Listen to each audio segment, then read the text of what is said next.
Hey YouTubers, this is Scott the Fix-It Guy. Today we have a gas dryer that is not drying very well. It gets the clothes somewhat dry but not dry enough. So it's probably these gas coils right here that we need to replace for only about, I think, 25 bucks or less.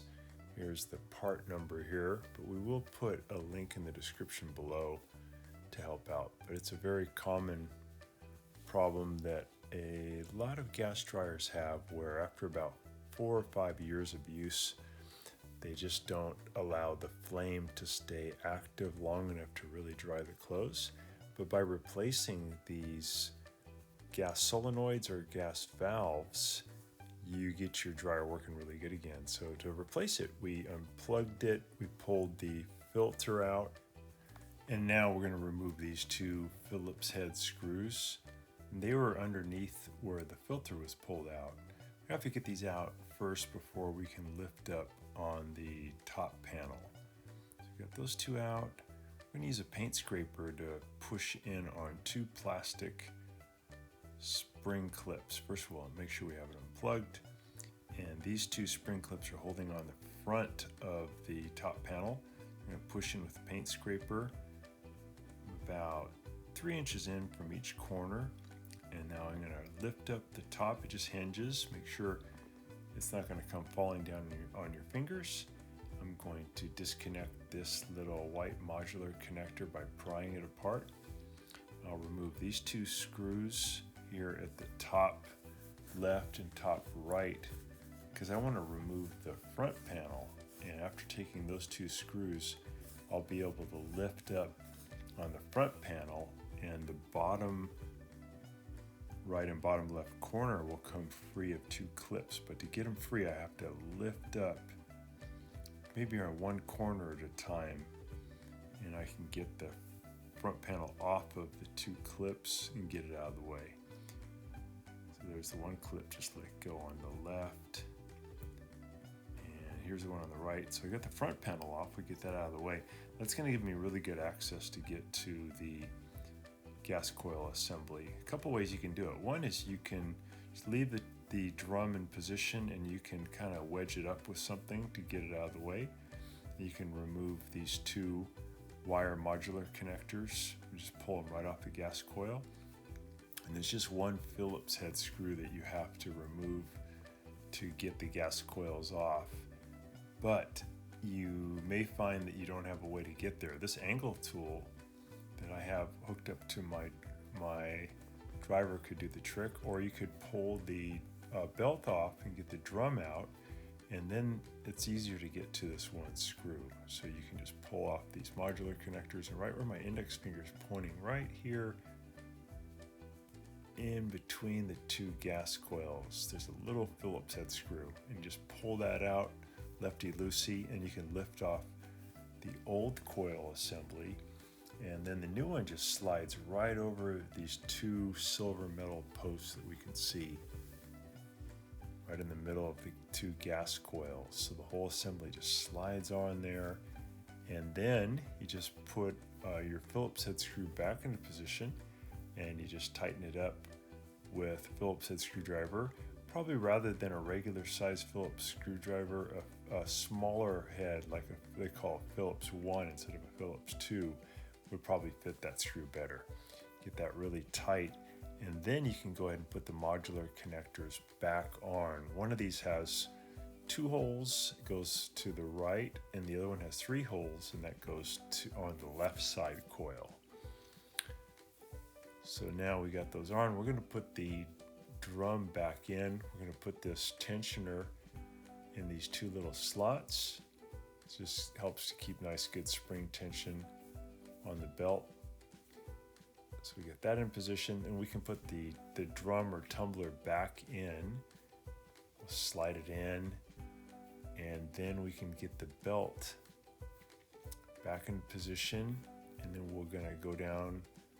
I just lay on my back usually so I can see better, and I'm gonna pull it up over the white idler wheel, and then I'll take the belt and loop it over the small motor pulley. And then it's good to grab the whole drum and just turn it a couple of times to make sure that it's not going to come off of the belt, or the belt won't come off of the pulley. So I'm going to put the bottom part of this front panel onto the clip on the right and the clip on the left. And I'm going to have the drum sit on this felt bushing that's on the front panel. So I have to put that on the bushing. I have to lift up a little bit so that the bottom right and bottom left corners can slip down onto those clips. So I have to lift up a little bit, push in, let it slip down. And now the bottom is secure. To get the top secure, I'm going to put these screws in. These are the ones I removed before. I'm going to put them in by hand. And then once I have them, I'll get them nice and tight with my driver.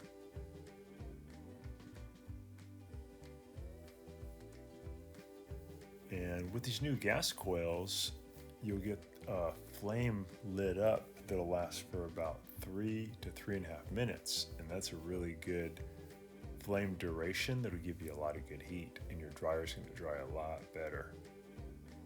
So I'm just going to get that screw on the left here a little tighter. I get the one on the right, and then I can just hinge the top panel back down. I can push down and it'll just lock into position. I'm just going to hinge that down, push down so it locks in on the front clips. Then I have to add 2 Phillips head screws. Be careful at this point that you don't accidentally drop the Phillips head screw down into this area where the filter goes, because it'll rub against the blower fan. You don't want that. So we're getting those in by hand. Tighten them up with a Phillips head screwdriver. That done. I'm going to slip the filter back in there, and then we'll test it out. There we go. So I'll plug it back in, get it all set. I'm going to set it for sensor dry. I'll make sure it's not on air fluff. I make sure it's on the high temperature. I'm going to pry off this little inspection plastic piece down here. I'm going to just use a knife or a screwdriver, pry it off. And then when you press start, you want to look in there. You'll see it glow orange like we see on the camera. And then you should see a flame start, a big flame inside the burner tube. And that should last again 3 to 3.5 minutes. And that means your gas coils are working really well. If you check this and you see that the flame goes out before that, it could be due to a blockage in your dryer vent. So that's a nice looking flame. But if you notice it goes out too early, you may want to go out behind the house where the dryer vent tube leaves the house and make sure there's nothing caught in there that's preventing the airflow. The airflow should feel strong at this point. It should feel about the volume of a hair dryer, and it should be nice and hot. And then if you're just out there in the back testing it, you should feel the hot air lasting for 3 to 3.5 minutes. Once the dryer warms up though, these flame duration times will probably get shorter. But when the dryer is stone cold and you first start it, you should get in a healthy dryer 3 to 3.5 minutes. If you don't, the gas coils may need replacing, or you may need to clean out your dryer vent tube, because if the vent tube is clogged, the dryer will cut its heat prematurely. And that'll also cause your clothes to not dry very well.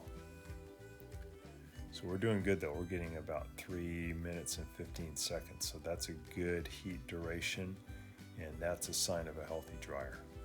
There's our little flame in there. It's looking good. Just want to put that little plastic piece back in when you're done. We did notice though, as we were doing this test, that there was some extra noise going on. So we got it unplugged. We're going to kind of open up the top. And when I looked in, I noticed that this felt seal on the back of the dryer was folded in, and it's not supposed to be. So you can just reach in with something and you can pull that seal out so it's nice and flat. That's called the rear bearing, against the rear bearing. That looked good. And then I spun the drum to make sure the seal wasn't pinched in at any other point. Then when I put it back together and I started it, it ran really smooth. Before that, I heard kind of a clunk, clunk, clunk, which shouldn't be. So I plugged it in, gave it a little test, and it was nice and smooth, back to normal. So then it was okay to just reassemble it. So when you're doing your flame test to see if your dryer is staying on long enough, make sure you're not on air fluff, and make sure that you're on the time dry and your temperature is set to the highest temperature. And then again, you want that flame to go for between 3 to 3.5 minutes, and then you're doing great. So this dryer now is working perfect, back to good health. Watching our video, and please subscribe to our channel when you get a chance, and also click the little bell notification button so we can send you weekly videos on all the different ways of fixing appliances around your home and saving you lots of money. So thanks again for watching, and please also press the like button for our video if this was helpful to you.